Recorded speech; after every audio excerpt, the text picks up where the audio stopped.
দর্শকরাই তো হচ্ছে আমাদের প্রাণ। সেই ছবিটি যদি দর্শকদের কাছে ভালো লাগে এবং তাহলেই হবে আমাদের পরিশ্রমটা সার্থক। দর্শকরা বিমুখ হননি এই ছবি দেখে। আমি আসলে আপনাদের মাধ্যমে মালিক সিনেমার সঙ্গে যারা সংশ্লিষ্ট তাদের শুভেচ্ছাটা সবাইকে পৌঁছে দিতে চাই দর্শকদের কাছে। দর্শকরাই তো হচ্ছে আমাদের প্রাণ।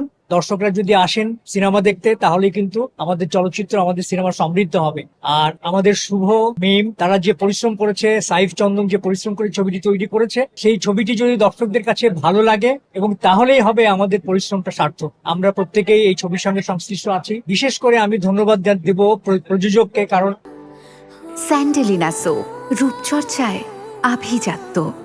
এই সময়ে এরকম বড় বাজেটের ছবি নির্মাণ করা কিন্তু অনেক ঝুঁকির একটা বিষয়। তিনি এই কাজটি করার জন্য ঝুঁকি নিয়েছেন এবং পাশাপাশি আরো অনেকেই স্পন্সর হিসেবে সহযোগিতা হাত বাড়িয়ে দিয়েছেন। এই আয়োজনটা আসলে অনেক প্রয়োজন আমাদের ভালো ছবি নির্মাণের ক্ষেত্রে। আশা করব দর্শকরা বিমুখ হননি এই ছবি দেখে এবং আমাদের আরিফিন শুভর অভিনয়, মিমের অভিনয় এবং আমরা যারা এখানে অভিনয় করেছি প্রত্যেকের অভিনয় দর্শকদের কাছে ভালো লাগবে। আপনাদের এই প্রত্যাশা জানাই এবং দর্শকরা ভালো ছবি দেখতে আসুক। আপনাদের মাধ্যমে সবাইকে এই আহ্বান জানাই। আপনারা সবাই আপনাদেরকে এবং এই ছবির জন্য আপনারা সবাই মালিক জিন্দাবাদ।